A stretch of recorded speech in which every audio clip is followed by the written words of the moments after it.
Hi again. I hope you're doing okay. Thanks for watching, and thanks for telling someone else in your life about my webpage, about my story, and if you believe in it, tell them what happened to me. Um,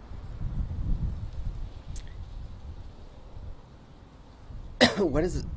I want to talk today about the overall feeling I have um, at this stage in my predicament. Um,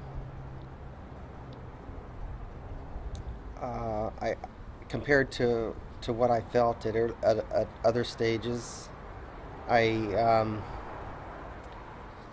I have to say I feel a sense of relief that I've managed to tell my story, managed to live to tell my story, and managed to pay whatever price I needed to pay to tell my story. So right now, in the latter half of 2013, it's a turning point because I no longer have to worry about uh, what price to pay to make my story uh, be known. Includes, people finding out about me being transgendered, which is, not that big a deal to some people. But if you spent 8, 10 years of your life trying to build a life that was stealth, it's a big hurdle. It's a big hurdle to overcome. So I had to do that. I had to make that decision, which was a long time in the making. Somewhere around 2011, I had to start thinking about it. Um, so coming out and doing the videos on my webpage, even doing it in a way that would um, jeopardize my career as a software engineer.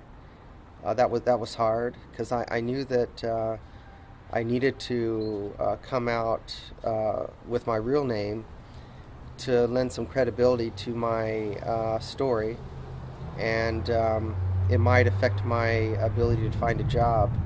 So those are huge prices to pay to tell a story that um, most people have indicated they don't believe in. They don't believe, they believe the story is so outrageous that it couldn't have happened. And so you go through this experience alone and by yourself, and you really have to dig down. And I'm a strong person, if you haven't already figured that out. Um, I also have a tremendous amount of credibility overall.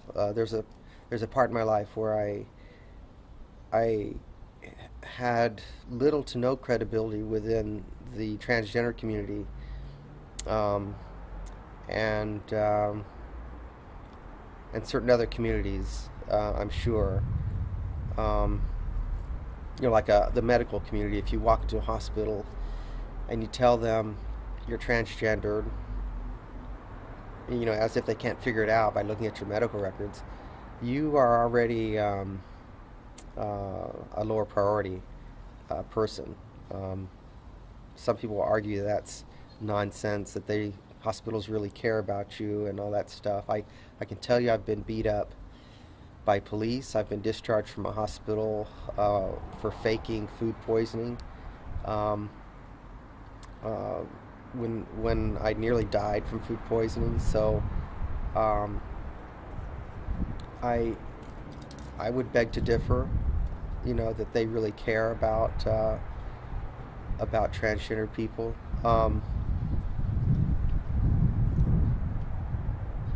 So what was I talking about? Oh, it's a turning point because I've I've put a good case. I don't have a video of Dr. Suporn injecting formaldehyde into me, but when do we have a video of a murderer committing the crime? Did we see O.J. Simpson? Uh, I don't want to mention O.J. Simpson. That's probably inappropriate because he was um, he was acquitted on the charges in a court of law. But for my own personal feeling, I feel that he's guilty. Um, but yeah, when do we actually see the crime happen, and when do we and and isn't it the usual case that we depend on circumstantial evidence? So that's what I would say to that. I had to put together some evidence that took some pieces of that evidence took a long time, over months and years to obtain, just because of the nature of the evidence. And I finally submitted it, um, and documented it, and I feel like this is a changing point. I don't feel hopeless anymore. There's 3 years there, I felt fairly hopeless, that that I was experiencing this, that I might die and no one would ever know about what I went through. So one one day I would be able to, I hope to be able to look back and say I went through something, and I made it through it. That I found a surgeon, someone to excise the tissue that's toxic, which means my groin would be excised. So I don't know if I'll be able to play the drums again. I don't. I Which is why I want to make a drum video now, just to indicate what the loss is from this retaliation, or whatever complication Dr. Super wants to call this. What is the actual price? And if it is retaliation, if it's a stem from somebody in the transgender community that didn't like what I had to say at some point, then I want that to be known. I want the world to know that I paid a huge price for being honest with my feelings, and trusting people that maybe I shouldn't have trusted. So um, that's my message for today. And I thought about this message a couple of days ago. I just you wake up, and I wake up in mid-afternoon because I stay up late worrying about things, and my idea comes to me on what I'm going to say in a particular day. And today I thought, this is a great topic, because I really do feel like this is a turning point. There's nothing like hitting the bottom of hitting a low point, and then when you realize that there's no lower that you can go, then and you know that you survived that, then you tend to obtain confidence, and you tend to spend your resources more wisely and efficiently, and it's just going to blossom from there. I just think that I'm going to get help, and the story's going to be exposed, and this person, hopefully, this doctor in Thailand, won't be able to do this to somebody else, and get away with it. So right now in Thailand, I don't believe anyone knows about my story. In the transgender community, there's very little exposure, because they won't let me talk about it on the transgender groups. There's no apology from them, likely because they they knew already. They've always known that I was telling the truth. So they can't apologize for something they knew was wrong at the time. Um, that's what I think. I don't want to seem like I'm making accusations, but I do want to put it out there that I'm thinking about these possible perceptions and ideas about what happened, why the transgender community was quiet, why they prevented me from telling my story, why they trashed me, and when I couldn't respond.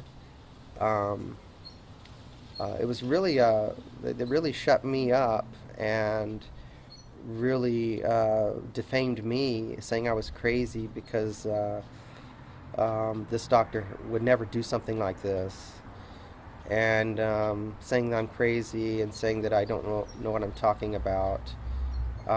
Really hurt me and really affected my credibility, as it does today. And so I'm going to leave it with that. And another short video. I'm going to try to do longer videos and not just short ones. I'll probably do some more in-depth ones when I think the subject matter requires it. And some subject matter does.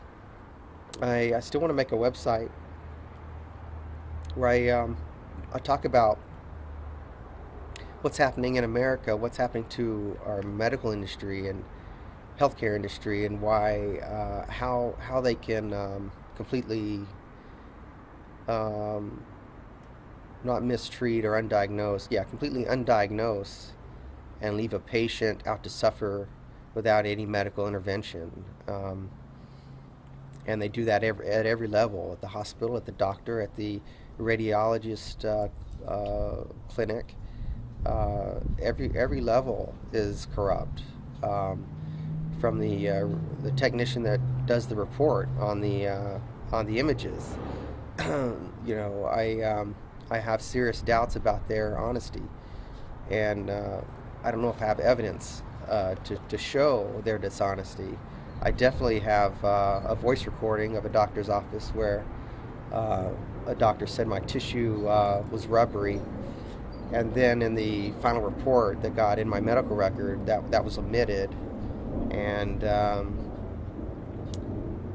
when I went to the legal team at the hospital, I'm not going to say which hospital, but they said that rubbery was not inconsistent with normal tissue, and so if I wanted to change the medical record, I would have to go to or amend the medical record. I would have to write to Washington, and state my claim. Washington D.C., where they handle those kinds of claims, and I did some research, and that office has thousands and thousands of cases that are backlogged with not ever seeing a chance of getting resolved. So I just I wasn't really interested in trying to stay in that state. It was a redneck state, a very anti gay, lesbian, bisexual, transgendered state. So I left and I came to California